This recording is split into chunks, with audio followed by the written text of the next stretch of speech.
1971 Ibanez 2365 pre-lawsuit Fender Jazzmaster inspired semi-copy.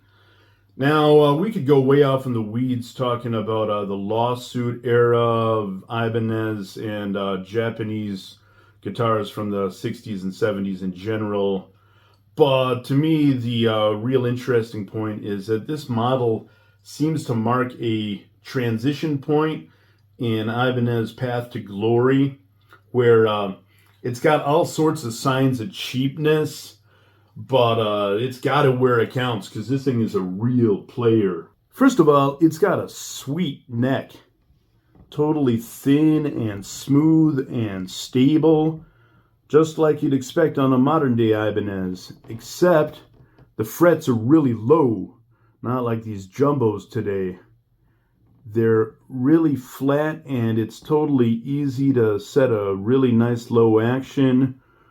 No fret buzz farting out and dead spots and stuff, and I wish they made them more like that today, but it seems like this low flat fret thing is a thing of the past. And then the bridge. It's obviously not that much like a real Jazzmaster bridge.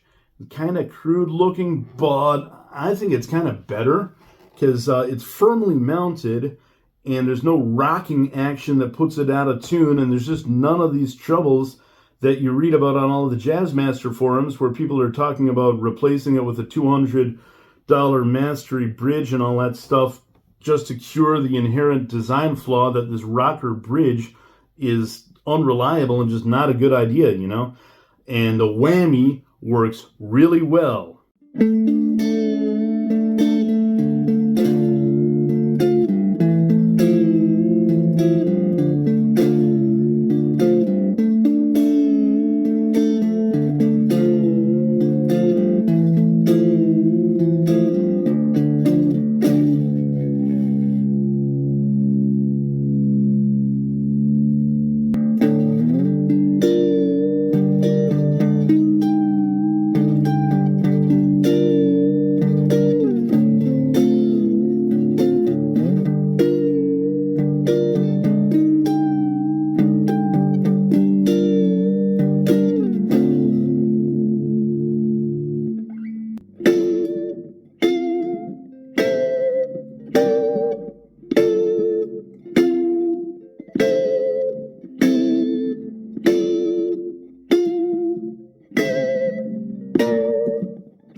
After about 15 minutes of whammy practice trying to get a good take,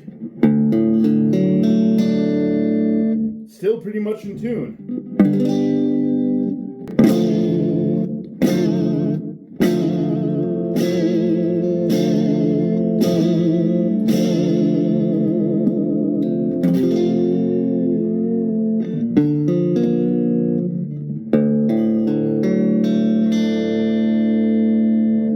That kind of staying in tuneness on a non-locking vibrato, no retuning in between, just doesn't grow on trees, man.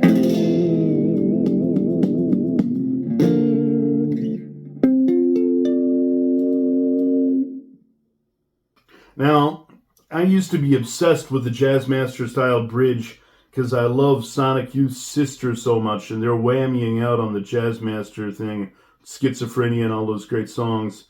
But later I found out I'm not really a whammy player, because I'm a bass player by trade, never had a guitar lesson in my life, and I barely got it in me to pick and whammy at the same time. But it's fun to try, and this thing works really well.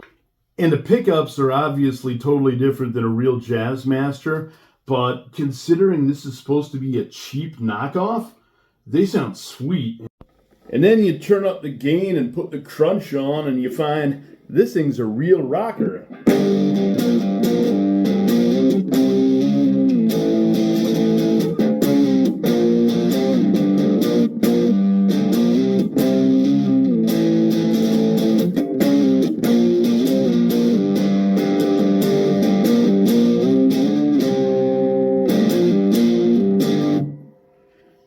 favorite thing to do, something that's not very Sonic Youthy, is turn the treble all the way off, tone knob rolled off, mega distortion on, bass up a little bit, treble down a little bit.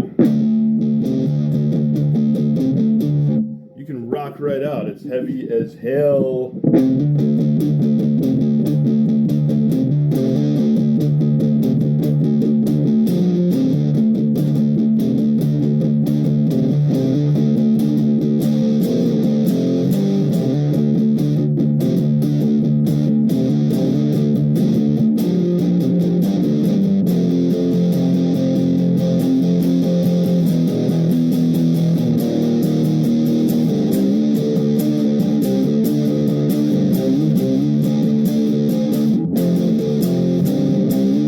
So yeah, technically this is not a true replica because it's different from the Jazzmaster in many respects, but it's got everything a Sonic Youth or My Bloody Valentine fan could ever want, especially the picking behind the bridge action where, you know, the strings don't pop out, this thing stays in tune, you can whammy it right down to the ground.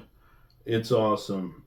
So then I hear this term lawsuit is often misapplied as a sales pitch to sell any 70s Ibanez on eBay because everybody wants a lawsuit era Ibanez.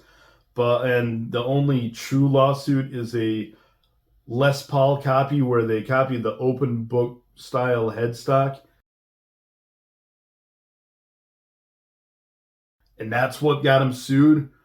But that's only a couple models like that. So most lawsuits are only lawsuit era and not a true lawsuit that got him sued. Anyway, I want to go on ad nauseum about all the different 70s things from this catalog now.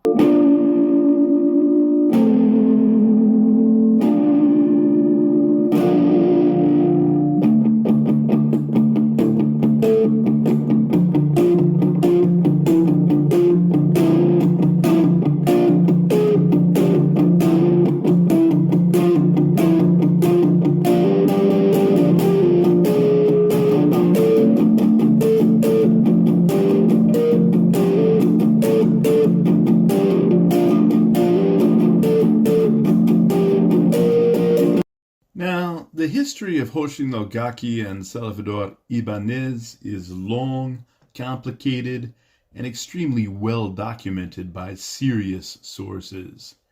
So nobody needs a yahoo like me to yak about it here. Suffice it to say, it's a charming story of spectacular success in the face of adversity. So in lieu of a half-assed history lesson, let's nerd out with some vintage guitar prawn. Now, the 2365, here's its page in the original 1971 catalog. Note that it appears to have originally had a covered bridge, something I've never been able to understand because it seems like its sole function is to prevent palm muting. And that Dan Armstrong copy on the right, the 2364, evidence of what a wide range of offbeat items Ibanez was paying homage to at that time. Has anybody ever seen one of these in real life? Please leave a comment. And here's a 1973 catalog with Gibsons and Fenders on the same page. Anybody see anything you have here? Or anything you want? I've never been much of a Les Paul guy, but if I had to have one, I'd let it be that copy of the Les Paul recording in the upper right. The 2380. Isn't it fun to see how far back it goes with the cryptic Ibanez naming system? It kind of implies that they started with one back in the 30s and had already copied over 2,000 different models by the early 70s. Rickenbackers too. I wouldn't say no to any of these either. Not even that double neck, which might be just the thing for hilarious pseudo-sitar experimentation. Now here are the ones I want most. The 2463B, homage to the Gibson Thunderbird. And that Ripper copy, the 2452B DX. I hear they're incredibly hard to find, and incredibly expensive if you do find one. and the 2609B Black Eagle down in the corner. I bet Chris Novoselic sure drove up the resale value of that one. And with its curly horn stylings, it appears to technically be an original design and not just another jazz bass copy.